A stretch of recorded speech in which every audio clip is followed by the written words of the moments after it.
This episode, we discuss the elimination of short-term rental here in Gibsons, plus Sunshine Coast sellers may get a reprieve as we head into fall. At the end of July, the Town of Gibsons passed new bylaws that essentially eliminates short-term vacation rentals in the town. And these new rules will come into effect in January of 2023.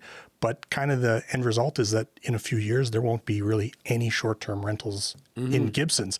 And I'm wondering what your thought is kind of short-term and long-term on real estate prices. Will that affect the real estate market at all? Yeah, so first concern I had is when I heard this is a lot of businesses rely upon, tourist dollars. And if we're not building hotels and the motels and hotels in the town are not being used for tourist accommodation, because a lot of them are being used as long-term kind of low-income accommodation. Okay. And they're eliminating vacation rental. What's the plan to build more hotels in areas which allow the short-term rental? So that was my first thing. But as far as a direct impact on real estate, from reading the stuff that came out from the town, their primary goal is to limit short-term vacation rental because they feel if they do that, it's going to reduce house values and make it more attainable for local people to be able to get into the housing market. And they also are making the assumption that without the ability to rent out a suite on a short-term basis, people are going to then go, oh, okay, well, I'll rent it out long-term, which in my opinion, is completely inaccurate and isn't going to happen. But that being said, I'd imagine that people that have short-term rentals and probably the ones that live off coast and just have a vacation home and they like short-term rentals because they get some revenue from it and they can use it when they want. On average, if you rent a place out short-term, you make about 4 times the rent that you do renting it out long-term, and you don't have to deal with any of the issues that come with long-term tenants that may not want to leave or not pay rent or that kind of stuff. So that's why it's appealing to people. All of those people, I've already had 5 or 6 in the last few weeks, want to list their homes because they're not interested in renting long-term. They've done well, and so they're going to just sell the property to try to get ahead of these bylaw changes. An increase in inventory on the market, in addition to what is going on with interest rate hikes and the softening market, is only going to soften the market further. So it's going to be good for buyers and not so good for sellers. If the town is saying that owners can't use suites as short-term rentals, but can still use them as long-term rentals, would that be attractive to buyers potentially wanting to buy those houses to use them as mortgage helpers? Yeah, so if you have a rental revenue coming in a house and, it's a legal suite or there's some history there for it being rented out, essentially I think they just look and see if there's a proper kitchen in the suite. Then a lender would look at the potential revenue that comes in as revenue or income for the buyer, and they may qualify for a higher value home because they've got that mortgage helper built in there. So that kind of inventory coming on the market is going to be good for buyers that are kind of at their limit and not able to get in. And I think in conjunction with the softening market, that's good news for buyers and not necessarily great news for sellers, especially if the seller bought a vacation rental in the last year with the intent of using it and selling it. Now they find out that they can't do it, or they've got to, pay the $3,500 to apply for a license, which they may or may not get. There's a lot to cover on the residential guest accommodation policy or bylaws that the Town of Gibsons put out. And we'll leave a link in the description where you can download the summary that the town puts out. And also, I'm kind of curious. I want to know, if you own a secondary suite in your home and you're in Gibsons, will you now go from short-term rental to long-term rental? Is this bylaw change enough to get you to take on long-term tenants? Hopefully people put that in the comments and you can get a consensus there. But most of the people I speak to that have vacation rental or short-term rental like it for the experience. They're not necessarily interested in or needing to rent it out. I think, people that need that mortgage helper, are going to definitely take advantage of it. But I'm not convinced that these bylaw changes are going to result in, a ton of new long-term rental, because that hasn't really been the problem as far as that goes. And going back to what I originally said, I think there is concern, and if as a business owner in the town, you would be concerned that there isn't anywhere for your clientele to stay. I mean, I know the Garden Hotel, that's been filled up, but the Ritz Hotel down in Lower Gibsons, that's being used for long-term, like monthly rental for mainly construction guys now. All the hotels up on North Road and Gibsons Way, they're rented out long-term to low-income people. So without potential vacation rentals, where are the tourists going to stay? Are we driving them? Is Gibsons pushing them up to Seasheld? I mean, where, or Dependa Harbour? I mean, what's the plan as far as that goes? Well, and even in that case, it's not like Davis Bay and Seasheld and Pender Harbour have tons of empty hotels that are just waiting for people. Like, it's the story on the coast, whether you're living here full time or seasonal or you're on a vacation, there's just not a lot of places for people to buy or to rent or to holiday in. People I've talked to are very appreciative of the ineptitude of BC Ferries, because they're limiting the amount of tourists that can actually come here, and that's alleviating any strain on hotels or vacation rentals. So if BC Ferries keeps up the good work, this isn't going to be a problem, because we're not going to have any tourists over here anyway, because they can't get here. I was reading the summary of regulations and frequently asked questions, and I'm interested to get your take on it, what you think it means. And the thing that jumped out to me was it seems the town has redefined what the definition of a principal residence is. That's my takeaway on that too. I don't have a vacation rental. I don't have a secondary suite at my home, so this doesn't really impact me. So I only listened to it kind of from a distance when it was going on. And my very basic understanding of what the town was talking about is that vacation rentals would be allowed in your primary or your personal residence. But when I read this, it reads that the town, that is the bylaw that they passed, but my understanding is that they've redefined what is considered a personal residence in Gibsons. What about, so down in the Bay area of Gibsons, they changed the zoning and they allowed coach houses, 592 square feet, I think they were, and it was zoned for tourist accommodation. So I own a house, I don't, but if I did, I own a house in the Bay area. I got my primary house that I live in, and I have a coach house in the back that I've paid my $100 a year to the Town of Gibsons, and now I use that and get income from that, and family might come, but most of the time it's rented out on a nightly basis. Is this going to affect me at all? My understanding is yes, that it will. My understanding of this, and somebody from the town can correct me if I've got this completely wrong, is that you cannot have vacation rentals at a residential residence anymore. That in the next 5 years, they're going to gradually limit the number of vacation rentals with the goal of there being none. And in this summary of regulations, there is a section where they actually give floor plans and they talk about the example you're talking about. Mm-hmm. And they show that if you're living in a house, you own the property, the house is your primary residence, and the laneway house is a separate structure. And what they do is they call them dwellings, so dwelling units. So the house you're living in is a dwelling unit, and then the laneway home is a dwelling unit, and you can only rent out bedrooms in your primary dwelling unit. So in this case, there's actually two principal residences on the property. There's a principal residence for you in your house, and then the laneway house would be a principal residence for a long-term tenant. Mm. That's my understanding of it, and maybe I've really got that backwards, but I've been through it 3 or 4 times, and I think that's what it is, but I'm very open to being corrected if that's not right. That's what it looked like to me. It also looked like if you have your house that you live in, so you're physically living in a house and there's a suite downstairs, whether it's legal or illegal, what I got from this is that you can apply for a temporary use permit to be able to rent out the suite in the primary residence, but they look at where you live and the other suite both as primary residences, even if that secondary suite is not a legal or conforming suite, that still would be considered a primary residence. And if they came to inspect that, they would turn a blind eye to the fact that it was an illegal suite and grant you permission to rent that out for a temporary basis for Airbnb. My interpretation of this is that that's largely right, that I think for minor infractions, they would turn a blind eye. But something major, I think that they would say, no, you can't have anybody live down here at all on any level. But I think for small infractions, I think that they're going to turn a blind eye to it. Now, knowing the town of Gibsons and knowing, they are limited as far as employees and there isn't a lot of bylaw officers, and what's your understanding on how this is going to be enforced?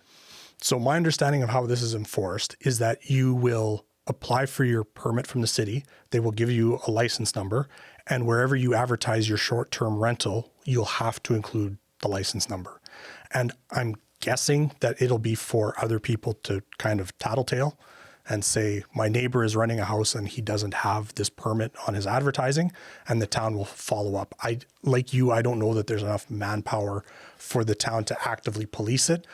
That's not included here. Maybe they're going to hire somebody full-time to do this for the next 5 years. Look at vacation. I don't know how that's going to work, but I'm imagining that it'll be for the community to police. More than likely, there's going to be a lot of these short-term rentals for people that are remote owners or aren't interested in renting the suite or the house or whatever it is out long term, but need revenue on the short term to be able to service a mortgage, especially with mortgage rates going up. So more than likely, there's going to be quite a few of these type of listings coming on the market in the next 6 months or so. The ones that are trying to get ahead of the market probably in the next couple of months, but as a buyer, you want to be aware and make sure that you're working with a local agent that understands the local zoning and, probably putting a subject on the offers to check out what the zoning is and what you're allowed to do and what revenue you can be expecting to get. Because I'm sure there's a few buyers out there that have bought properties expecting to be able to get that short-term rental, haven't necessarily dug into this as much as they should have, and are now faced with the very real situation that they're not going to be able to get that revenue, and they're probably going to have to adjust their plans a little bit. That's my understanding of the purpose of the temporary use permit, is that will be case by case, that applying for a temporary use permit doesn't necessarily automatically allow you to rent out your unit.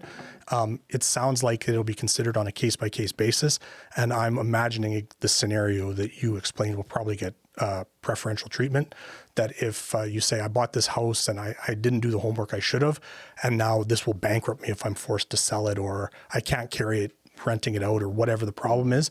I'm guessing that that's what this temporary use permit is for you to allow owners to kind of extricate themselves from the situation somewhere in the next 1 to 5 years. Mm-hmm. My understanding is that 5 years from now, there will be no short-term rentals in Gibsons as this is written. And you said that recently there was it was $100 licensing fee for the last year or whatever to be able to run an Airbnb, but all of the people that have applied for that and given their information wanting that are now on a list, and the town of Gibsons is sending them letters explaining this to them? Exactly, explaining their options to them.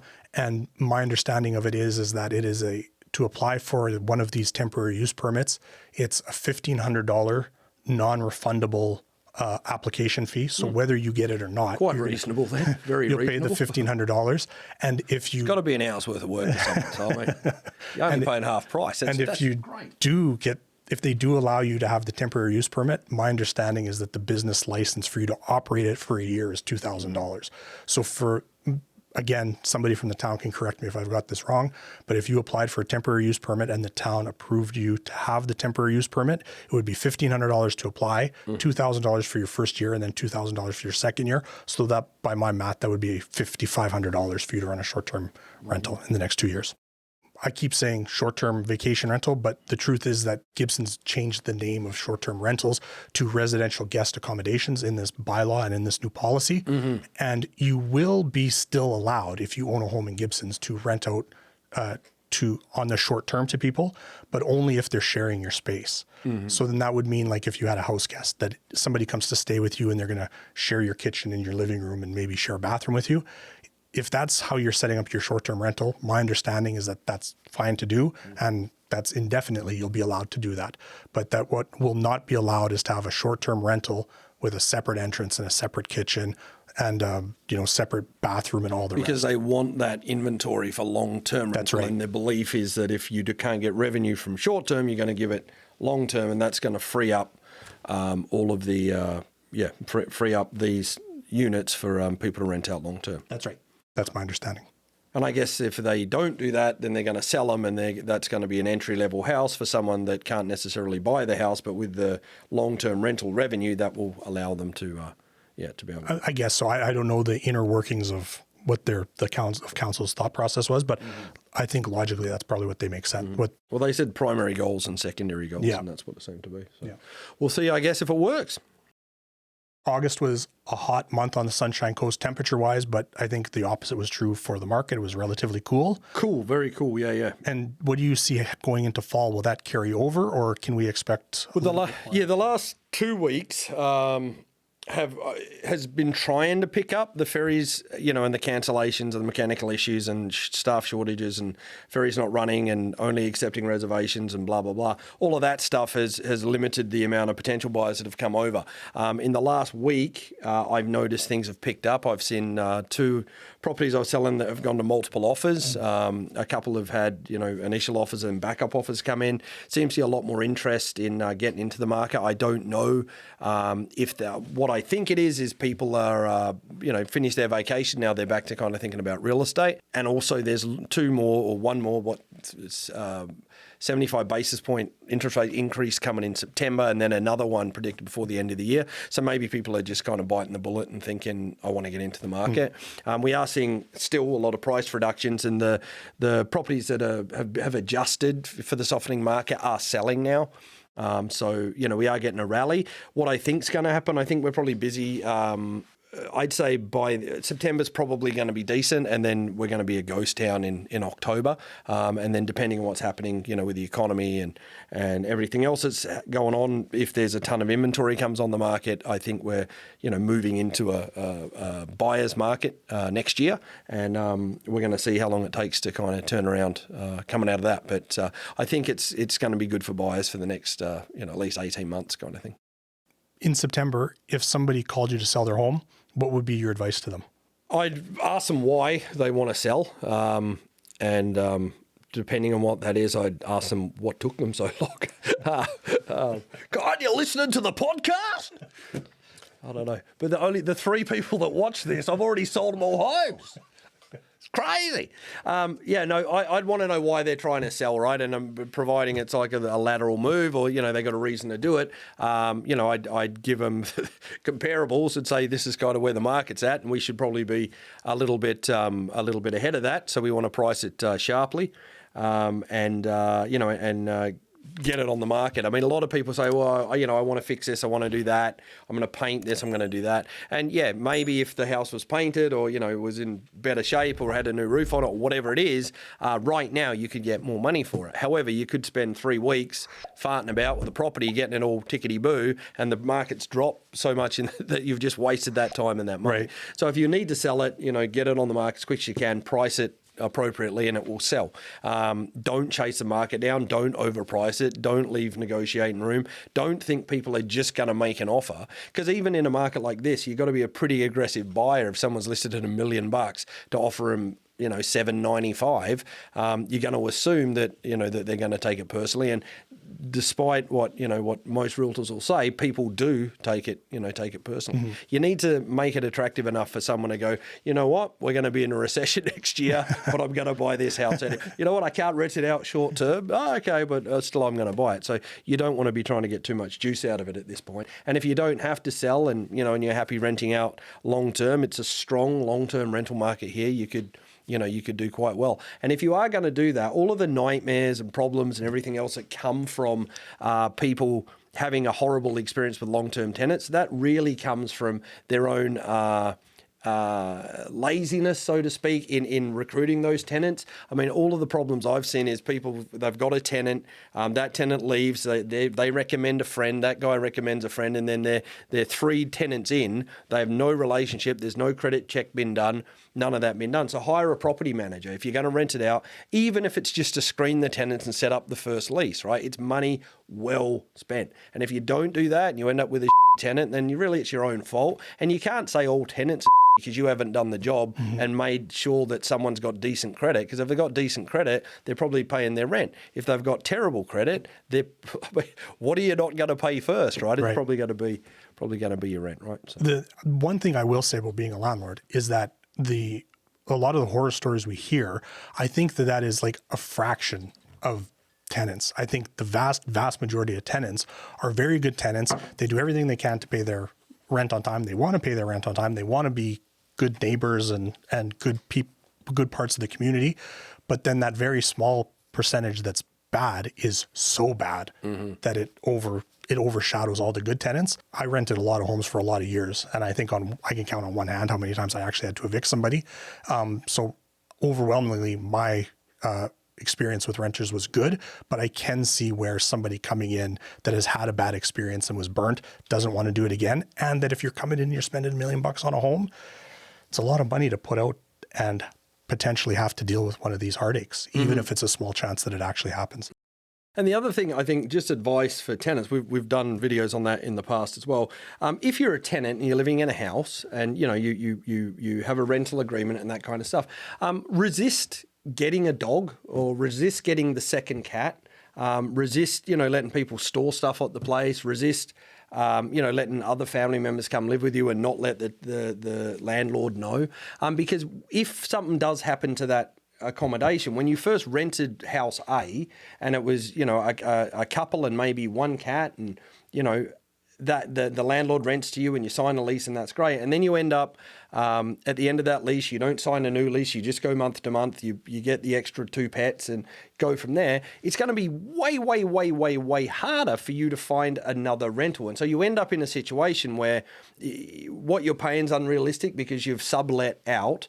You've got all these additional pets that, you know, this particular landlord may not know about. But then when you move to another rental or it's more competitive and you try to get in there, you've got all these strikes against you. Strikes against you, yeah. You want to really be realistic as far as that goes. I mean, ideally, you know, if you can save up and try to get a down payment together, obviously that's not achievable for everyone. But if you are renting, just keep in mind that you're renting and if you're not doing an annual lease or that type of stuff, you really want to make sure that if something does come up, you can rent again. Because I see a lot of people end up in that situation and the heartbreak of having to give up pets and that kind of stuff or you know, or not see them for a long time as they get a new place. So, yeah, I mean, it's obviously a contentious issue on both sides, but yes, the market is so tight for rentals right now that it does seem unfair to a lot of tenants that they have to compete like this.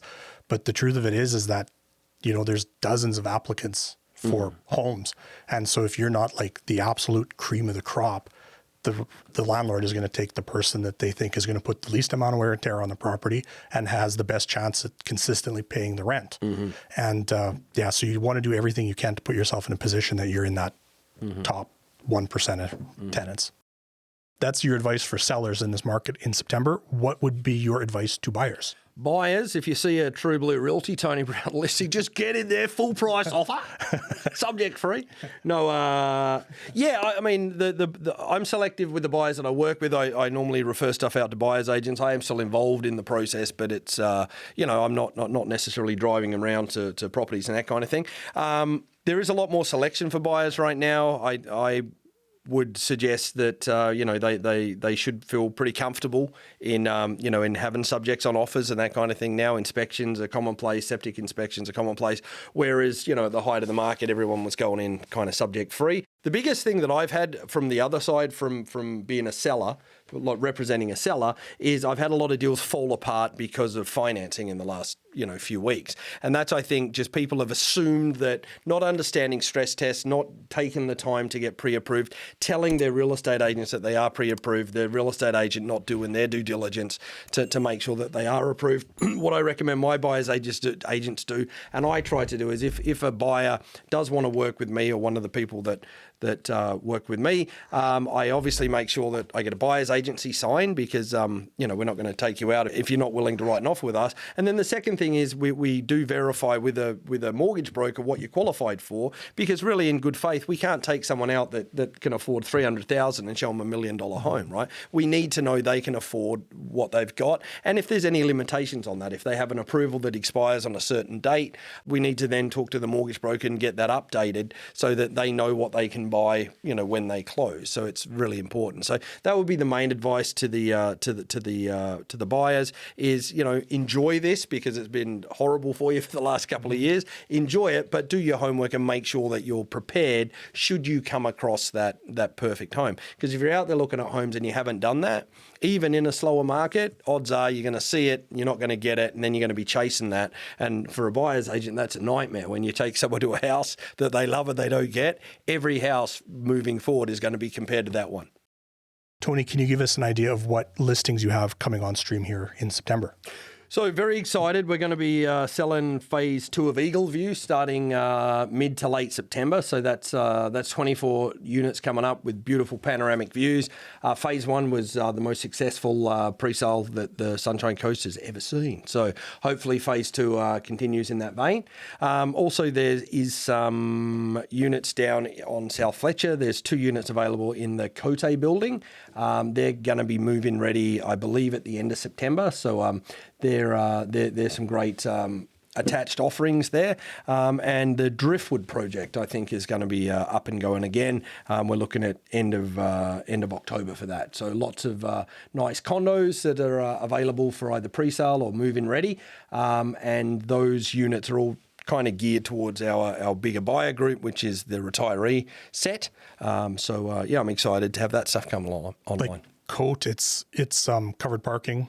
There's an elevator, if I'm not mistaken. Level entry. 4 units in the building. The top 2 are under contract. The ground floor and the middle floor are available. Each unit gets 1 dedicated parking spot. There's some visitor parking inside, obviously street parking on South Fletcher.